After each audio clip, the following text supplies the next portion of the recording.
Au cours de la seconde moitié du XVIIIe siècle, l'Espagne, présente sur le continent américain depuis plus de 200 ans, organise une série d'expéditions d'ordre scientifique à la découverte des richesses naturelles du Nouveau Monde. L'une d'entre elles, l'expédition botanique dirigée par le savant José Celestino Mutis, qui commence en 1783 et s'achève en 1816, se révèle être la plus longue, la plus coûteuse et la plus riche d'enseignements. Cette exploration naturelle a pour ambition de faire surgir dans le champ des sciences exactes de nouvelles données sur la botanique, la géographie, l'astronomie, la zoologie, la minéralogie et la médecine. Pour l'Espagne, ces entreprises scientifiques s'inscrivent dans un renouveau culturel ayant pour objectif de lui redonner une place d'importance dans le concert des nations européennes.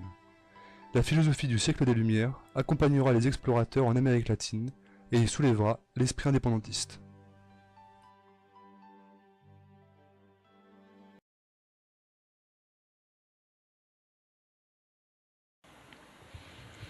Dans ce contexte, à la veille de l'expédition, l'Espagne connaît un retard intellectuel important en comparaison des autres nations européennes. Donc dès lors, il va y avoir une remise en cause de l'enseignement scolaire avec une forte volonté du changement et de réforme dans l'éducation. Avec notamment une proposition de sortie de la scolastique au profit des sciences empiriques. Donc dans des proportions moins importantes, on a à peu près la même situation en Amérique latine, plus particulièrement en Nouvelle-Grenade, en termes de niveau intellectuel. Et on va décalquer les solutions apportées en Espagne, on va les appliquer au continent américain. Donc cette expédition botanique de 1783 devient en quelque sorte le symbole de la révolution spirituelle qui est en jeu en Espagne. Elle est une conséquence de la volonté espagnole de réformer son savoir à travers la découverte scientifique sur les terres coloniales américaines. Donc cette expédition, elle va se dérouler sur le territoire de la Nouvelle-Grenade. Et c'est donc le début de l'expédition Mutis de 1783. Pour faire un point sur la personnalité et le personnage de José Celestino Mutis, on va le présenter de façon assez succincte mais quand même précise pour remettre un peu au goût du jour l'importance du personnage pour et dans l'expédition botanique qui s'est déroulée dans la Nouvelle-Grenade. Donc José Celestino Mutis, comme on peut le voir ici, est né à Cadiz, dans le sud-ouest de l'Espagne, en 1732. Et meurt à Santa Fe de Bogota, capitale du vice-royaume de Nouvelle-Grenade, en 1808. Il a suivi une formation classique de médecine en Espagne, qui, à l'époque, représentait bien plus que ce qu'aujourd'hui, par exemple, on peut entendre par formation classique de médecine. C'est-à-dire qu'il était travaillé, entre autres, la minéralogie, la botanique, la zoologie ou encore la physique. Chose qui donc faisait partie pleine de la formation d'un médecin à cette époque-là. Il est diplômé de cette formation de médecine en 1755. De 1755 jusqu'à 1760, il se voit offrir un poste à l'université de Madrid où il enseigne l'anatomie. Période pendant laquelle il va aussi prendre du temps pour se perfectionner dans l'étude de la botanique, puisqu'il y a un jardin botanique important et déjà connu de l'Espagne à Madrid. À partir de 1760, s'effectue une modification assez importante dans la vie, dans la destinée de Mutis, puisqu'il s'offre en qualité de médecin personnel du nouveau vice-roi qui s'appelle Pedro Mesía de Cerda de la Nouvelle-Grenade et fait le voyage avec lui depuis Madrid jusqu'en Nouvelle-Grenade en cette année de 1760. On peut voir sur cette carte le trajet qu'a pu faire le jeune médecin de Carthagène sur la côte jusqu'à Bogota, en plein centre du pays, sur la troisième partie de la cordillère des Andes. Lors de ce voyage, ce qui frappe Mutis, et ce qui déjà était en gestation dans sa vie personnelle, est la passion pour la biodiversité et la richesse du monde du vivant qu'il va rencontrer lors de cette traversée. En 1763 puis en 1764, donc en deux fois, de façon successive, Mutis fait une demande à la couronne espagnole dans le but de créer et d'organiser une expédition botanique. Donc ce n'est pas la couronne espagnole qui demande à Mutis en premier lieu de créer et de diriger l'expédition, c'est lui qui expressément en fait la demande au roi d'Espagne, qui à cette époque-là s'appelle Carlos III, Carlos III. Ces deux demandes restent dans le vide. Indifférence de la part du roi, aucune réponse. Mutis reste seul avec ses sollicitations, sans plus de nouvelles de la royauté de la couronne espagnole. Ce qu'il faut dire, c'est que l'époque à laquelle est né, dans laquelle a enseigné et a étudié Mutis est celle de l'esprit des Lumières, XVIIIe siècle, siècle primordial dans la reformulation, dans la réformation de l'esprit intellectuel européen et donc espagnol. Et on pourrait décrire l'esprit intellectuel de Mutis comme étant physiocratique. Physiocratique, c'est-à-dire qu'il se base sur l'observation de la nature et son déchiffrement comme étant la principale source de connaissance et de savoir. Donc Mutis s'inscrit dans cette droite ligne intellectuelle. Pour lui, la richesse des peuples et du monde se trouve dans la source inépuisable que peut représenter donc la nature, mise en exergue grâce au travail de la science. C'est-à-dire que si c'est un passionné de biodiversité, de nature, qu'il a envie de poursuivre et d'approfondir ses recherches, elles sont avant tout et surtout basées dans le cadre et sur le cadre scientifique, des sciences exactes. Dans les années 1760, s'organise depuis la Nouvelle-Grenade, à partir des armées de Mutis, jusqu'en Suède, où un éminent professeur d'histoire naturelle exerce un échange épistolaire qui va durer une dizaine ou une quinzaine d'années. Échange au cours duquel Mutis va pouvoir faire part de ses découvertes sur le territoire latino-américain, des plantes rencontrées surtout à partir d'un herbier. Et ce personnage, Carlos Linneo, qui est encore aujourd'hui connu pour un des pères de la botanique moderne, va permettre à Linneo de découvrir, de mettre au jour et de diffuser dans l'Europe botanistique de l'époque de nouvelles plantes venues du vice-royaume de Nouvelle-Grenade, comme par exemple cette plante qu'on voit apparaître ici, qui s'appelle la Mutissia climatis, et que Linneo baptise du nom de son découvreur, entre guillemets, c'est-à-dire Mutis, et lui donne ce nom en latin Mutissia climatis, qui va permettre d'ailleurs à Mutis de jouir d'une reconnaissance plus importante et auprès de la cour d'Espagne, de la couronne espagnole, et auprès des cercles intellectuels européens.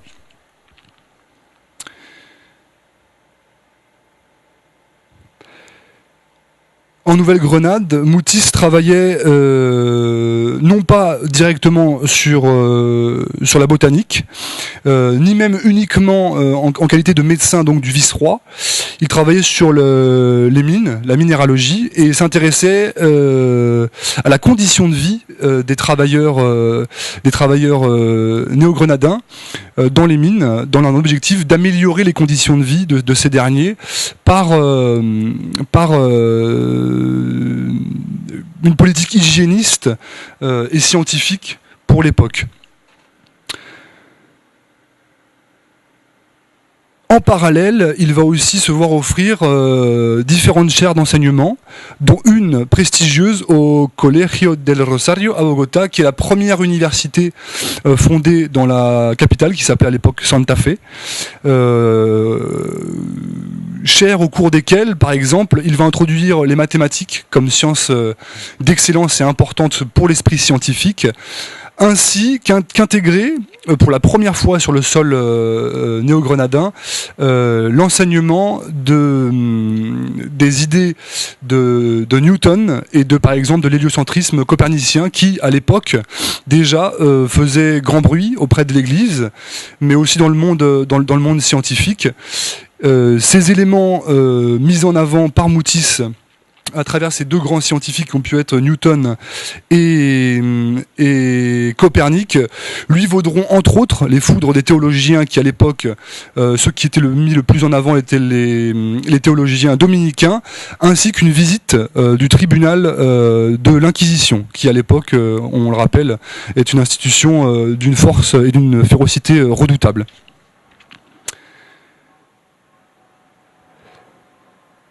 Les cours qu'il va donner à l'université, donc dans la capitale, auprès du Colegio del Rosario, la première université, vont lui permettre de se rapprocher du cercle de pouvoir qui, à cette époque-là, dirige la Nouvelle-Grenade. En 1772, arrive un grand changement dans la vie de Celestino Mutis, puisqu'il va rentrer dans les ordres sacerdotaux, se faire donc clerc, ou en tout cas religieux, et conjuguer foi et science, chose qui à l'époque n'était pas non plus inconnue, mais à son niveau assez particulier, puisqu'on le rappelle qu'il a intégré les idées de Newton et de Copernic, ce qui n'était pas pour plaire spécifiquement ni à l'Église ni à Rome en général. En cette même année est découverte dans les terres d'Amérique la quina, plante dont nous aurons dans peu de temps à reparler, vu l'importance qu'elle prendra dans les découvertes entre autres de l'expédition que va diriger José Celestino Mutis. Débute donc en 1782 sur le papier, puis en 1783 sur le terrain, l'expédition botanique qui va être conféré à Mutis. Ce n'est pas la première expédition qui a lieu sur le continent latino-américain, puisque la première remonte à 1777, année au cours de laquelle la couronne espagnole mandate deux scientifiques du nom de Pabón et Ruiz pour effectuer au Pérou une expédition botanique que réclamait déjà depuis quelques années Mutis pour le territoire de Nouvelle-Grenade. Ce qui va enclencher l'expédition botanique va être le changement de tête pour la Nouvelle-Grenade, puisque le personnage que vous voyez ici, Antonio Caballero y Góngora, va prendre la place de vice-roi en Nouvelle-Grenade en cette année 82. Il faut rappeler que ce personnage, Caballero y Góngora, est un proche de Mutis, proche intellectuellement et proche amicalement aussi. Il va lui permettre à Mutis de prendre la tête de l'expédition en 1783, alors que Mutis attendait déjà depuis 20 ans, puisque nous rappelons que c'est en 63 et en 64 qu'il en a fait à demande express par 2 fois successives à la couronne d'Espagne.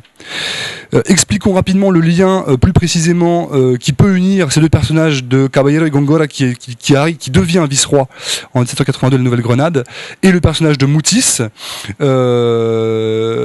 Caballero y Góngora est un héritier, une fois de plus, lui aussi, du siècle des Lumières, donc du grand XVIIIe siècle. Et c'est pour cela qu'il favorise l'expédition botanique en Nouvelle-Grenade à partir du savant Mutis, qui déjà jouit d'une reconnaissance importante en Europe. Et il perçoit le potentiel véritablement bénéfique pour la couronne espagnole du désir du médecin botaniste Mutis à enclencher cette expédition botanique. Et donc en 1783 s'officialise l'expédition depuis 20 ans, donc qui est espérée par Mutis. Alors pour parler plus spécifiquement du déroulement de l'expédition, on va commencer par le commencement. Donc là, les membres de l'expédition décident de s'installer donc à Mariquita, au centre de la Nouvelle-Grenade, pour plusieurs raisons. Donc tout d'abord, les questions environnementales et climatiques. L'environnement en général se prête idéalement aux attentes et aux objectifs des explorateurs, et en particulier de Mutis. Ça s'explique aussi par des raisons de logistique, si on peut dire, puisque c'est assez proche de la capitale, donc Santa Fe, et pour des raisons d'approvisionnement en matériel et d'expédition, notamment des résultats. Donc très rapidement, il va y avoir une multiplication du nombre de participants et de membres à cette expédition, puisqu'on passe de 3 à 20 personnes dès le début. Ça s'explique notamment face à l'ampleur du travail qui est acharné. Ils travaillent du matin au soir. Dans toutes les sources qu'on a pu lire, il y a vraiment ce résultat, ce signe de travail très très intense. En 1791, il y a un petit changement de taille finalement qui va se produire, c'est-à-dire que l'expédition le siège de l'expédition va être déplacé à Bogota, donc pour diverses raisons, et en particulier une raison plus ou moins politique, c'est-à-dire que le gouvernement souhaite avoir un meilleur contrôle sur l'expédition et sur Mutis lui-même. C'est-à-dire que depuis le début de l'expédition, Mutis n'a pas eu le temps d'apporter de réels résultats, ou du moins de réels comptes rendus auprès de ses supérieurs et des différentes autorités. Et étant donné que ça nécessite et ça demande un certain fonds financier, disons que les autorités lui demandent des comptes.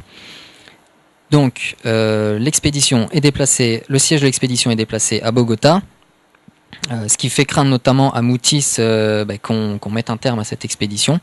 Bon, ce qui ne sera pas le cas, puisque l'effet est d'ailleurs contraire. C'est-à-dire qu'à partir de 1791, on entre dans une période d'apogée et très fructueuse de cette expédition.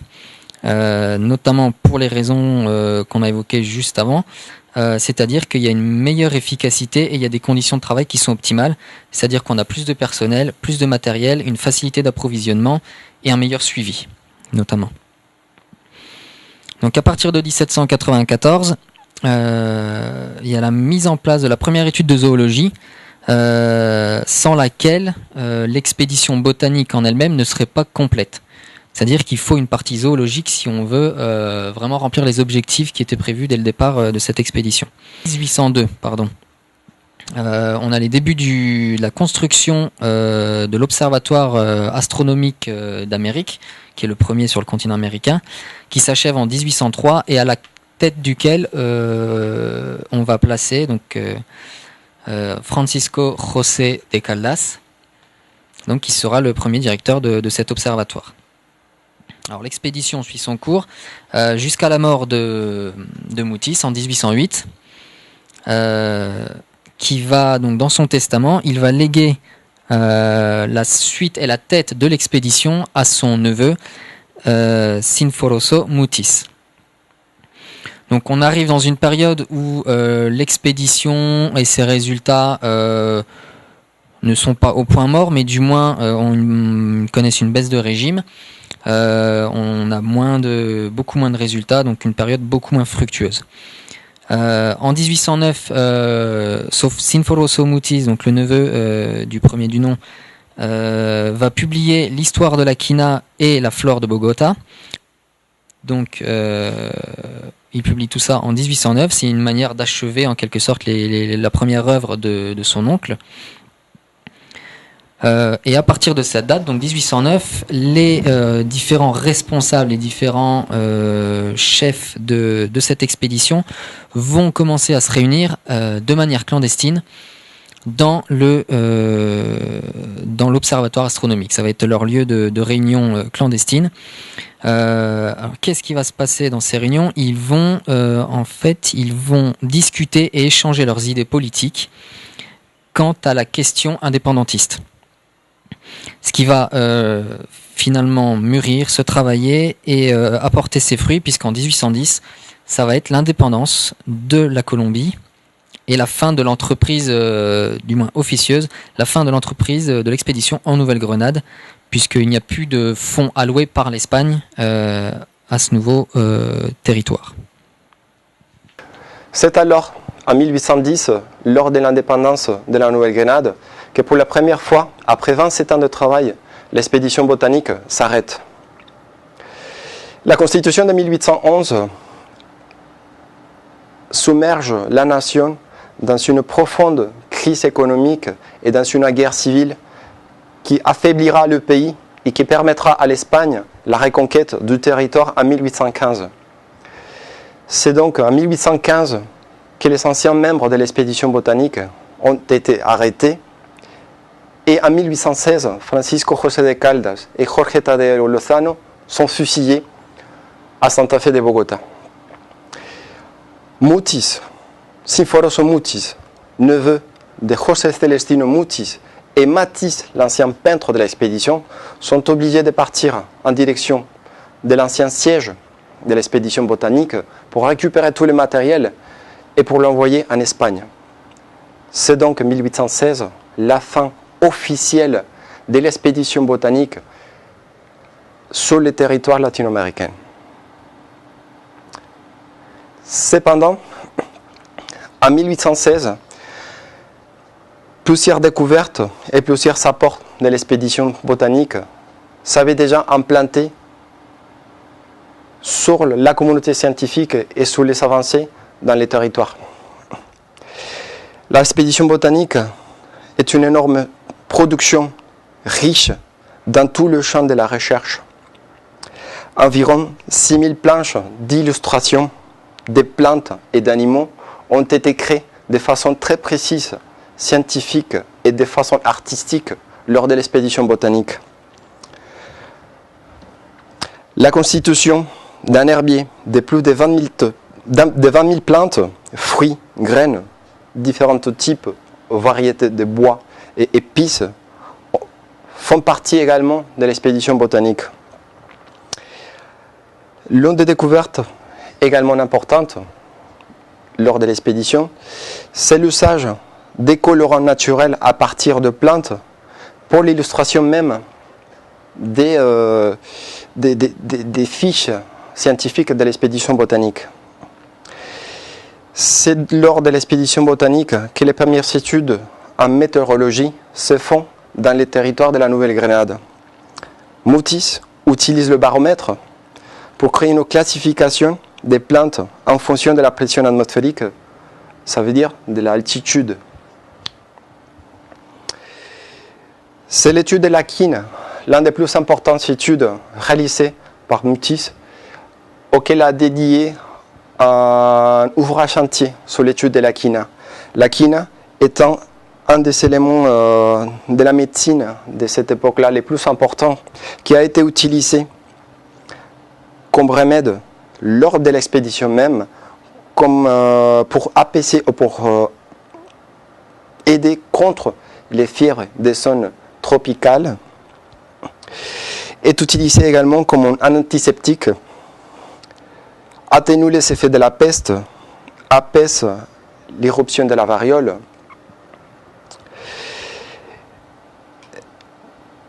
L'application cutanée également de la quine aide énormément avec quelques maladies cutanées et des procédures ou des traitements si simples que la variole ou plus complexes que la variole, ou moins complexes comme le sont les simples piqûres des moustiques des explorateurs de l'expédition. Également la quina sert comme médecine pour soulager la douleur intestinale et sert également pour le traitement de paludisme. L'usage de la plante Yerba cusparia cure la dysenterie chronique. Les nouvelles variétés de thé et des plantes aromatiques sont un autre important élément qui a été conçu par l'expédition botanique dans les buts économiques et pour les profits de la couronne.